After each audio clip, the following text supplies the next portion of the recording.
몽골의 2차 침략과 최후 정권의 강화 천도. 자, 이처럼 고려와 몽골은 강화 협상을 체결했죠, 일단은. 근데 이때 집권자 최후는 강화도로의 천도를 단행을 합니다. 이 강화천도의 배경 그리고 과정을 우리가 설명할 수 있으면 좋겠죠. 그리고 몽골이 또 이제 침략을 해와요. 2차 침략. 그 과정과 결과를 또 설명하면 우리가 몽골과의 전쟁의 기본적인 거는 알 수가 있는 것이죠.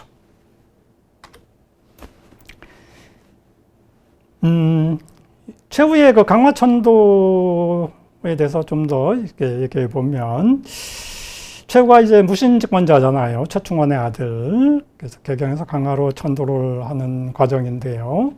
그 천도하는 데는 많은 갈등이 있었어요. 그 천도라는 게 쉽지 않잖아요. 요새도 천도 그러는데, 우리 고려 초기도 이제 고려 정종이라고 태조왕건의 아들 정종이 개경으로 개경에서 서경, 평양으로 천도를 하려다가 몰락하잖아요. 그런 사례가 있고. 또 개경 사람들이야 개경에 있는 걸 좋아하고, 이해관계가 참 첨예한 게 천도거든요. 근데 최후는 천도를 감행을 하는 것이죠. 본 수업을 시작하기 전에 다음 질문을 보고 정답을 생각해 보세요. 개경 방면에서 강화도를 왕래하는 주요 포구는 무엇일까요?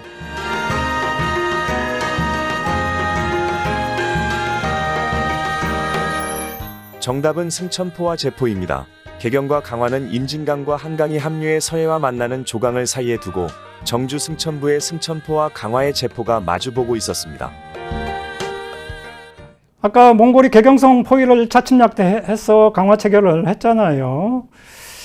이때 1차 몽골군은 충주까지도 진출했어요. 이때 충주성 전투에서는 양반과 향리는 다 도망가고 노비들이 남아서 몽골군을 몰아냈는데, 근데 나중에 노비들이 도적으로 몰려서 봉기하는 사태가 일어나고 막 그러거든요. 어수선한. 이런 가운데 강화가 체결돼서 이제 군신 관계를 맺는 거예요. 일단 항복한 거예요.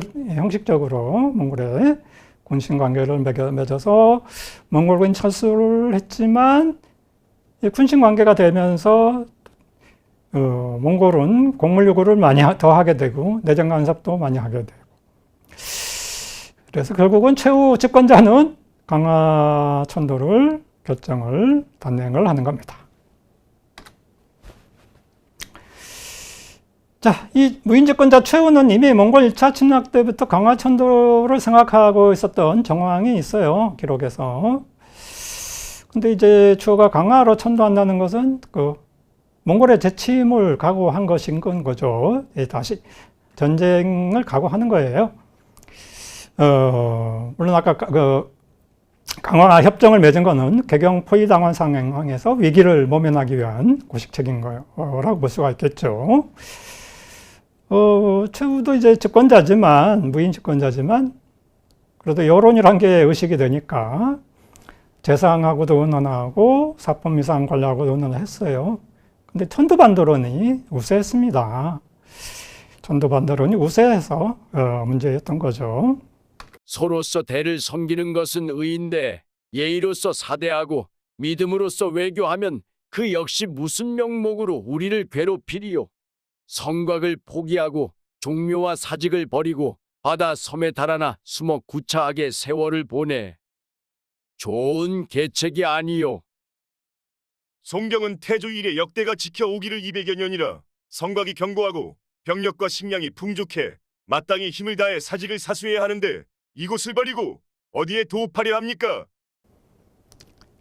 예, 재상도 반대하고 야별초 지유, 삼별초의 하나죠. 야별초의 지휘관 김세충이 용감하게 문을 박차고 들어와서 개경을 지켜야 된다고 강화천도를 반대를 했어요.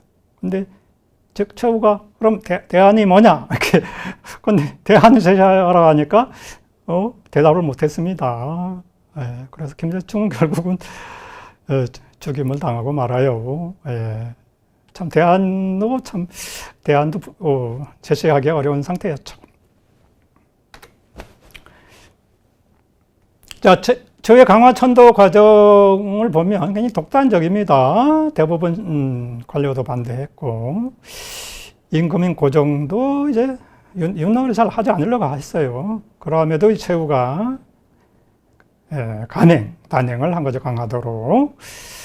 그래서 자기 재산을 다 이제 수레에서 옮기고, 또 오부, 이때 오부잖아요. 개경 행정부는 오부입니다. 오부 사람의 강화 이주를 명령을 합니다. 늦으면 처벌하겠다 그러고.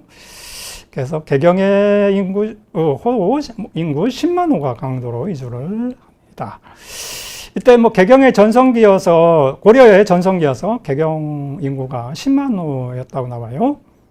10만 호가 10만, 그럼 개경 인구가 뭐 50만 이렇게 볼 수도 있는 거예요. 1호에 5명 정도면 뭐 4, 50만 이렇게 엄청난 인구죠. 그게 강화도로 가게 되는 거고요. 그리고 최후는 육지 사람들에게는 섬이나 산성으로 들어가서 항거하라고 명령을 합니다. 독단적인 결정이죠.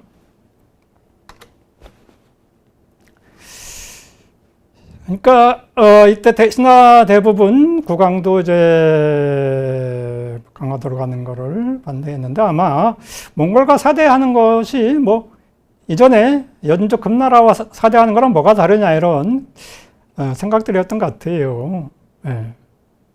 근데 최후는 좀 다르게 몽골과의 사대를 바라본 것 같습니다.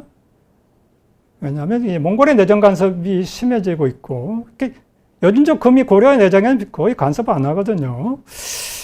또 이미 몽골 군대가 북방 고려 영토를 꽤 잠식을 했어요. 그리고 강화 협상 주체도 고려 국왕인 겁니다. 국왕이 협상 주체가 돼버리고, 그래서 최후의 입장, 최후의 입장에서는 위태로운 거죠. 자신의 집권 자체가 부정되는 상황을 우려한 것 같습니다. 그래서 강도가 전시 수도가 됩니다. 국왕도 어쩔 수 없이 일단 무인주권자 힘이 더 컸으니까, 그래서 개경을 출발해서 강화도로 들어갑니다. 7월 달에 들어가죠. 강화현이 이제 강화군으로 승격이 됐습니다.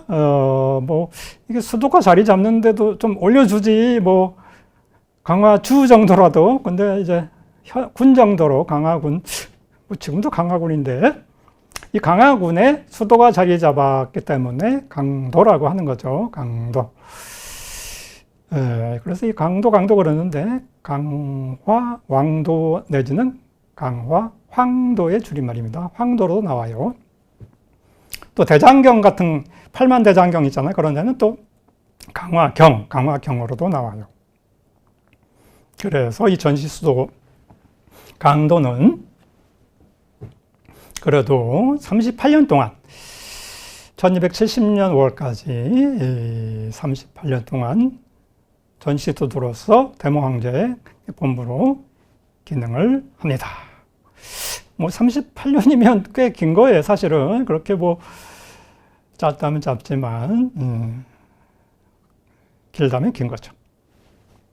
또 학문의 본부니까, 물론 백성을 버리고 강화도로 갔다는 비판도 받지만, 그래도 대모황정의 총본부란 의미가 있는 거죠. 자, 강화로 천도하니까 몽골이 이제 침략을 하는 거죠. 다시 제2차 침략을 합니다. 이때 사령관은 살리타이.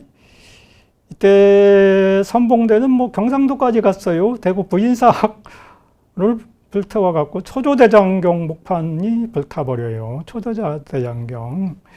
거란과의 전쟁을 거치면서 부처에게 감사하기 위해서 만든 게 초조대장경인데, 현종 이래 그 목판이 불타버려서 참 안타깝죠. 초조대장경 목판은 좀 안 남아있고, 초조대장경 인쇄본은 조금 남아있죠. 인쇄본은.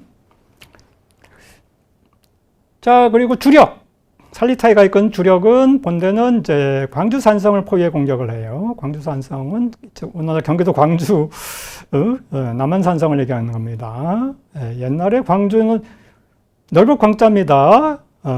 조선시대도 그렇고 한강 남쪽은 다 광주예요. 지금 뭐 송파구, 뭐 강동구, 강남구 다 옛날에는 광주였습니다. 근데 광주 산성을 함락을 못 시켜요. 광주 산성이 방어를 잘 해냈어요. 그러니까 이 본대가 용인으로 내려간 거죠. 용인의 처인석을 공격을 하게 되는 거죠. 근데 여기서 어떤 일이 벌어집니까? 이 처인성 전투, 처인부곡, 조그만 부곡에서 말이죠. 이때 전투에서 몽골군 총사령관 살리타이가 화살에 맞아서 전사를 해서 몽골군은 물러가게 되고요. 이때 승려인 김윤우가 거기 피난가 있다가 좀 지휘를 했습니다. 그래서 공로로 인정받아서 이 고종과 집권자 최후는 김윤우가 살리타이를 죽인 걸로 들었나 봐요. 그래서 상장군은 요새 같은 별 3, 4개 최고 군직인데, 그래서 김윤호는 참 양심이 있는 승려입니다. 사양을 했어요. 자기는 화살활 이런 걸 가지고 있지 않았다고 하면서. 그 사양하니까 이제 김윤호는 이제 낭장으로 임명이 됩니다. 낭장은 한 소령 중령 이렇게 되는 거죠. 김윤호는 나중에 지휘자로 많이 공헌을 세우죠. 또 처인부곡은 처인형으로 승격이 돼요. 부곡은 좀 차별받는 지역이잖아요. 근데 공로로 처인형으로 승격이 돼요. 오늘날의 용인의 한 고을이죠. 그리고 아까 광주 산성 전투에서 고려가 방어해냈잖아요. 남한 산성. 그래서 그런지 광주는 또 한양, 남경과 더불어 강도 관할로 편입이 됩니다. 그러니까 강도를 지키는 그러한 곳이 되는 거죠. 광주와 한양, 남경은. 그리고 최후 정권은 처인선 승리로, 전쟁 전투 승리로 대몽항쟁에 대해서 자신감을 갖게 되는 거죠. 자신감을 가지게 되는 강도 정권의 자신감이죠. 자, 강화 이게 제포입니다. 제포. 고종과 최후 정권이 배 타고 건너온 곳으로 보이는 곳입니다. 저쪽에서 건너와서 이 말뚝박은데 이쪽이 제포, 강화도의 제포인데 저 승천포 쪽에서 건너왔다고 해서 강화의 제포도 승천포로도 불려요. 이곳에 가면 기념비가 하나 서 있습니다. 자, 무인집권자 최후의 결정이죠. 강화도로 옮긴 거는 강도시대 최후의 결단. 그 최후의 결단이 역사적으로 어떤 의미인가 이런 거는 이제 토론이 돼야 되겠죠. 그래서 전시수도 강도시대의 시작입니다. 강화천도는 몽골의 재침을 가져왔고 제2차 침략이죠. 근데 바로 광주산성, 남한산성 전투에서 고려군이 막아내고, 그리고 처인보곡 사람들이 처인성 전투에서 또 몽골군 총사령관을 사살하는 전과를 얻었습니다. 이게 강도 정권의 공로다 이렇게 하기는 좀 과장이지만, 이때까지는 그래도 대몽항쟁을 성공적으로 치러내고 있는 상황입니다. 참 몽골군 총사령관이 이렇게 전사하는 사례는 몽골 전쟁사에서 굉장히 드문 일인데, 살리타이가 전사했죠. 살리타이는 몽골에서도 굉장히 지위가 높은 사람이었습니다. 근데 처인성에서 살리타이가 최후를 맞이했죠. 그래서 몽골군 지위가 높은 총사령관이 전사하니까 물러가게 된 거죠, 일단은. 근데 문제는 이제 다시 몽골군이 일단 물러갔지만 다시 오는 게 문제고, 원래 최후가 강화도로 갈 때는, 천도할 때는 그렇게 오래 갈 것이라고 생각이 잘 안 하는 것 같아요. 원래는 강화도 전시 수도가 그렇게 오래 갈 거라고 생각을 이제 최후 때는 못한 것 같아요. 그 시설이나 이런 성곽 이런 축조 이런 거 보더라도 최후 때는 전쟁이 어느 정도 얼마면 끝날 거다 이런 희망을 가지고 있었던 것 같습니다. 그건 몽골에 대한 오해죠. 몽골의 그 정복 전쟁, 세계를 정복해가는 그런 아주 끈질기고 또 어떻게 보면 잔인하고 초토화시키고 이런 몽골의 그런 무서움 이런 것을 이제 느끼게 되는 거죠. 결국은 강화도에서 말이죠.